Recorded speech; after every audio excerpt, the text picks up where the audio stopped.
3 jours sous perfusion pour l'école gabonaise, gagnée par une grève d'avertissement les lundis, mardis et mercredis 11, 12 et 13 janvier 2021 à l'initiative de la Convention des syndicats du 10 secteur, la CONACYCED, qui exige du gouvernement une thérapie de choc pour sortir l'école gabonaise du coma dans lequel elle est plongée.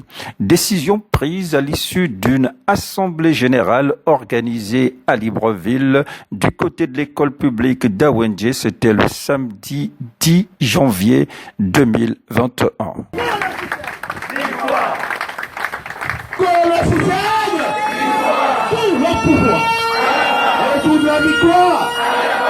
Quels sont ceux qui sont pour l'entrée en grève?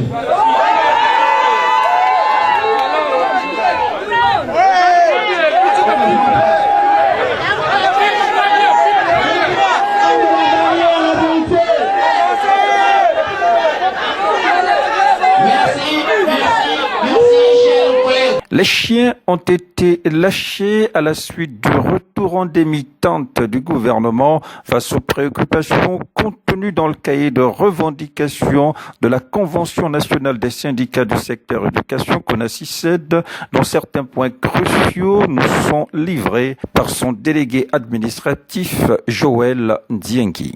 La CONACYCED demande de rétablir les salaires des agents suspendus lors du recensement de juillet 2018.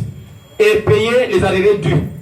La CONACYCED demande de payer les vacations du bac 2020 et de tous les examens de l'enseignement technique et professionnel. Nous avons demandé que le gouvernement procède au recrutement de toutes les promotions NI, NS, N7 et INGS en attente de recrutement.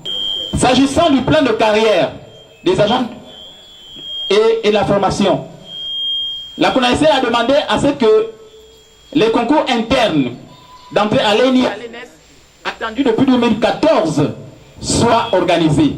La CONACYCED demande de mettre fin aux discriminations faites aux travailleurs par rapport à leur affiliation syndicale et leur participation aux activités syndicales. La CONACYCED demande qu'on valide les années scolaires émaillées de perturbations accrues sur la base des critères objectifs et scientifiques.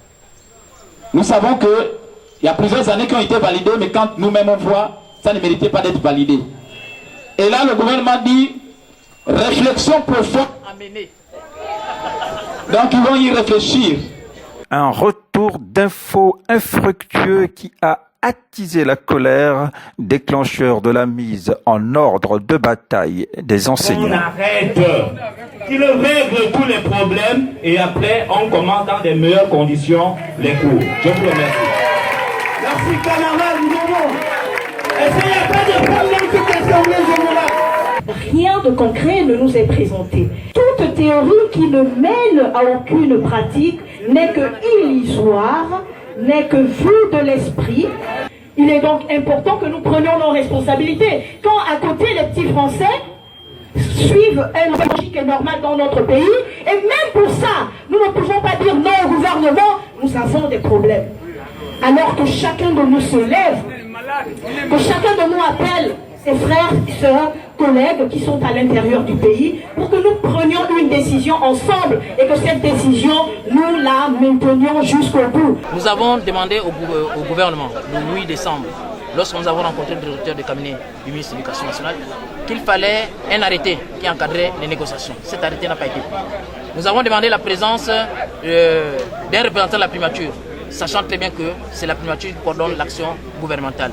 Aucun des représentants de la primature n'était présent. Nous avons demandé la présence d'un représentant du ministère de la fonction publique. Aucun représentant du ministère de la fonction publique n'était présent. Nous avons demandé la présence d'un représentant du ministère du budget. Aucun représentant du ministère du budget n'était présent. La seule chose que le gouvernement a pu quand même donner comme satisfaction, c'est la rencontre avec le ministre de l'Éducation nationale, c'est-à-dire le 6 janvier. Mais nous nous sommes rendus compte que le gouvernement n'avait jamais procédé donc à l'examen du cahier des charges de la CONACYCED, qui a été déposé pourtant depuis le 3 février 2020. Donc il y a une certaine négligence, une certaine légèreté de la part du gouvernement et en syndicalisme également. Pour se faire respecter, il va falloir également poser des actes vis-à-vis de l'interlocuteur. C'est pourquoi nous avons décidé d'entrer en grève, c'est une grève légale puisque nous avons respecté la démarche. Il y a un préavis qui a été déposé, au-delà des 8 jours minimum exigés par la loi, notamment l'article 20 de la loi 18/92. Nous avons laissé un mois au gouvernement pour pouvoir apporter des solutions parce que le préavis de grève pourrait du 8 décembre au 8 janvier 2021. Et un mois plus tard, en évaluant donc les réponses apportées par le gouvernement, ces réponses sont négatives et la base de la CONACIC a décidé. Nous, en tant que bureau national, nous nous plions donc aux décisions de la base parce que tout le pouvoir reste à la base.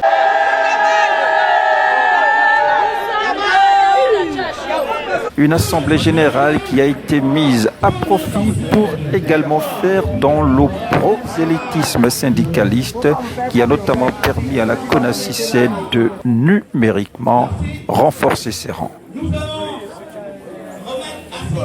Jusqu'ici, il y en a qui n'étaient pas syndiqués, qui naturellement ne savaient pas ce que c'est le syndicat. Et ce travail que nous avons fait dernièrement en allant dans les établissements pour pouvoir discuter avec nos collègues a fait que certains d'entre eux aujourd'hui veuillent non seulement adhérer à un syndicat de la CONACIC, naturellement, nous faisons passer une liste de présence pour savoir avoir naturellement une idée sur combien nous sommes aujourd'hui.